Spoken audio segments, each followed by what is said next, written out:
Coalición por el Evangelio presenta Reflexiona en el Dios trascendente y cercano, escrito por Gerson Morey. Toda la Escritura enseña que Dios es un ser trascendente, separado de todo lo que existe. Pero a la vez, la Biblia nos muestra a un Dios compasivo y cercano a los suyos. Las palabras del profeta Isaías capturan estas dos verdades de forma magistral. Escucha lo que dice en Isaías 57:15. Porque así dice el alto y sublime, que vive para siempre, cuyo nombre es santo. Yo habito en lo alto y santo, y también con el contrito y humilde de espíritu, para vivificar el espíritu de los humildes. Para profundizar en esta maravillosa verdad y su impacto en nuestras vidas, quisiera desglosar las palabras del profeta. La primera descripción de Dios en este pasaje, el alto y sublime, deja en claro que Él es trascendente. El Señor es superior y está por encima de toda la realidad, no en un sentido geográfico, sino en cuanto a su esencia y existencia. Alto y sublime es la manera del pasaje de expresar una realidad que nos supera, que excede nuestra comprensión. Dios está sobre todo y es supremo en todo.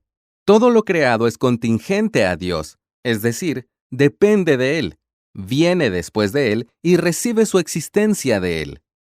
Este mundo, lo visible e invisible, con toda su grandeza, complejidad y belleza, es una realidad secundaria, derivada y subordinada.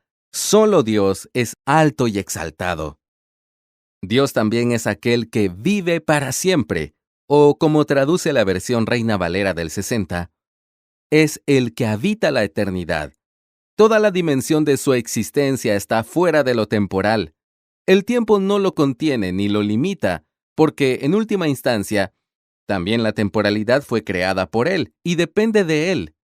El tiempo, el espacio y la materia son creaciones suyas y están sometidas a Él. El Señor habita en lo eterno, sin estar contenido ni limitado a las horas, días y épocas.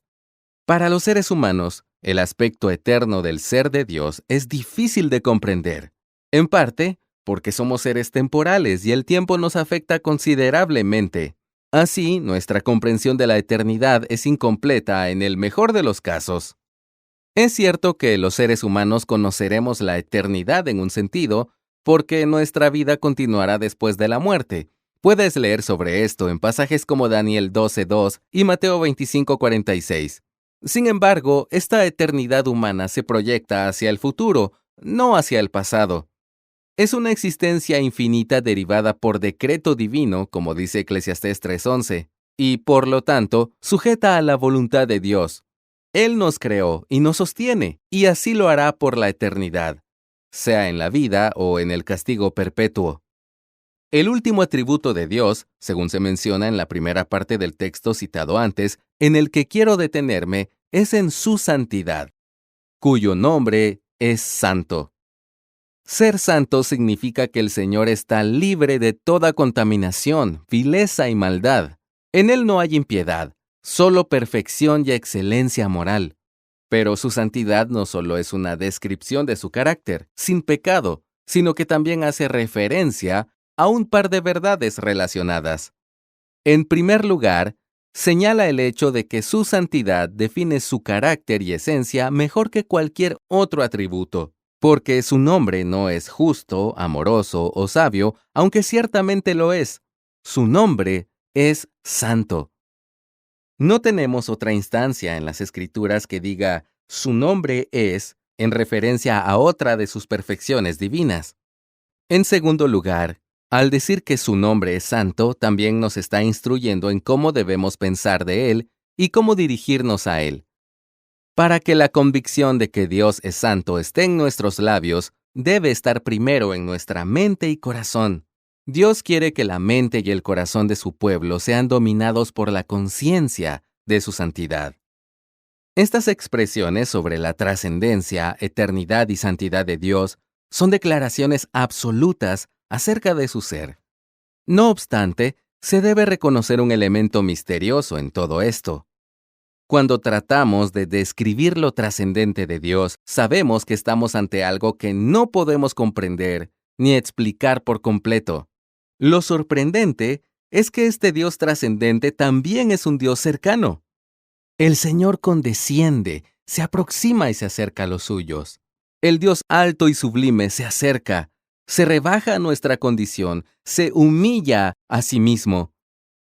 Hay algunos detalles maravillosos sobre el acercamiento de Dios que relata Isaías y que quisiera señalar.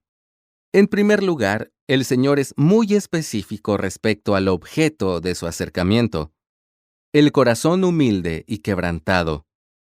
La miseria de su pueblo lo conmueve y atrae.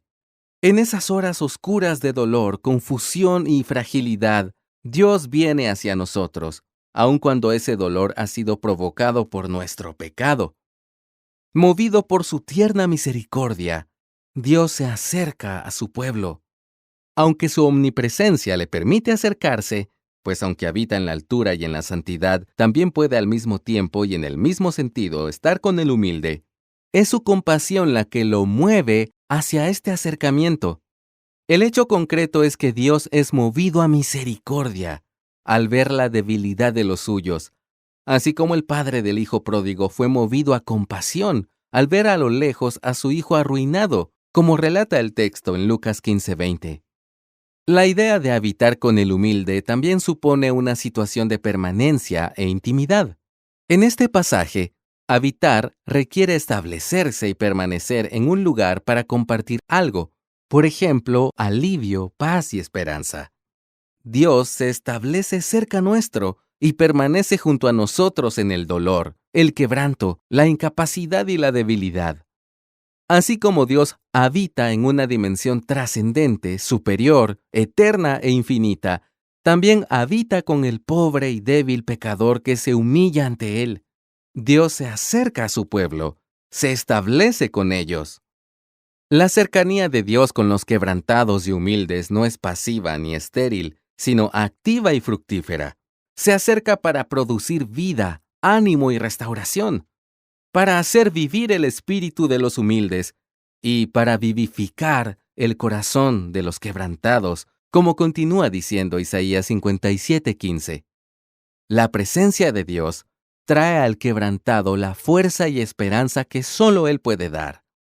No importa si el quebrantamiento vino a causa del pecado de su pueblo, por otros o por el mal natural de este mundo caído, lo cierto es que Dios viene al auxilio para alentar nuestro espíritu y vivificar el corazón. Así es el Dios alto y sublime, eterno y cuyo nombre es santo, quien miró nuestra miseria, quebranto y dolor y quiso compadecerse y acercarse. Vino en la persona de Cristo para llevar nuestro castigo. Esta gloriosa conjunción de los atributos divinos se ha manifestado de manera definitiva y clara en la historia de la redención.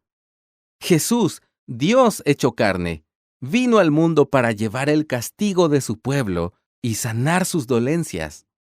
En Cristo, Dios se mostró al mismo tiempo majestuoso y manso, sublime y cercano. El Dios trascendente vio nuestra miserable condición y se acercó para salvarnos. El león que reina se hizo un manso cordero para morir en silencio y humildad por los quebrantados de espíritu. Lee Apocalipsis 5 del 5 al 6 y también Isaías 53:7. Cristo Jesús vivió una vida de obediencia al Padre. Murió de la forma más cruel en la cruz. Se levantó al tercer día y subió a los cielos para asegurar nuestra redención. Cristo sigue con su pueblo todos los días hasta el fin del mundo, como promete Mateo 28:20, en especial durante los tiempos de quebrantamiento. Jesús viene una y otra vez en la persona del Espíritu Santo para hacer auxilio, descanso y fortaleza al humilde de espíritu. Y un día volverá para consumar la salvación de aquellos que esperan en Él. ¡Qué asombrosa y segura esperanza es Cristo, el sublime y cercano para su pueblo! Gracias por escucharnos. Si deseas más recursos como este, visita coaliciónporelevangelio.org.